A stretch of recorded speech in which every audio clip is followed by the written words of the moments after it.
Alright, update guys. Before I wanted to go run and get carb clean and sit in traffic, I said to myself, you can't be getting fuel. It's either got to be the main jet. So I switched out the main jet with another one. Nothing. And then I switched out the idle circuit jet. Put a different idle circuit jet in there. And now it's running fine. This one must have been still blocked. They're so tiny that that's all it took. So now watch, it runs. It runs good. I couldn't believe that, so I don't have to go nowhere or worry about anything. And you can put the little decorative cap back on. It's like they hide. It's like they like to hide it from the consumer. I don't know why they do that.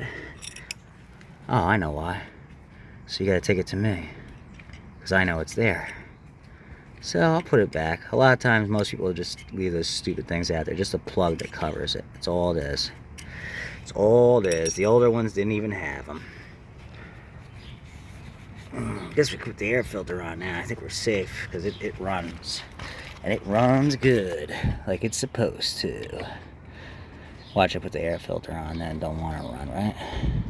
Some dumb shit. Alright, bang, bang, bang. Give me my clamp. Yeah, I couldn't believe that. I was gonna take that carburetor completely back apart and clean it with carburetor cleaner. All it was that stupid cycle idle circuit jet. Ready?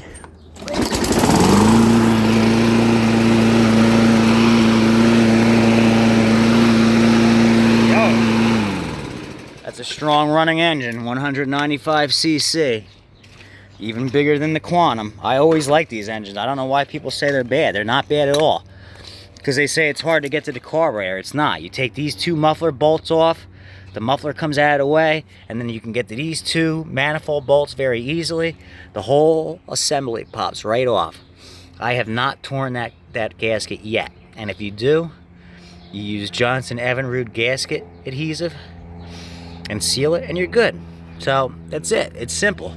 People want to try to fight and get the bolts off from here and the one behind there, which is even harder to get. Nah. None of that. Just do it from here. It's simple. You take the extra 2 seconds to knock these two bolts and pull the muffler, and then you're there. Out. Done. That's simple. This one is now repaired. I'm going to sharpen the blade as well. Oil looked good as far as I know. Don't have the cover for the electric starter, although the electric starter kind of needs help anyway. I will put a battery in and just say it is electric start capable. Which it is. It's not a lie. Even if it doesn't work, you really don't need it. It's a fancy accessory, and you know what? And it's only really needed for someone who can't pull the rope.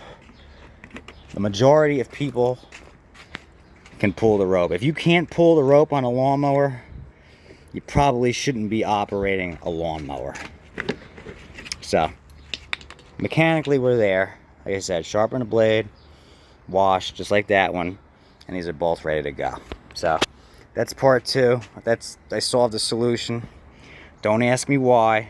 I blew out the other one. I ran a piece of wire brush metal, the bristle through and everything, and it still wouldn't run.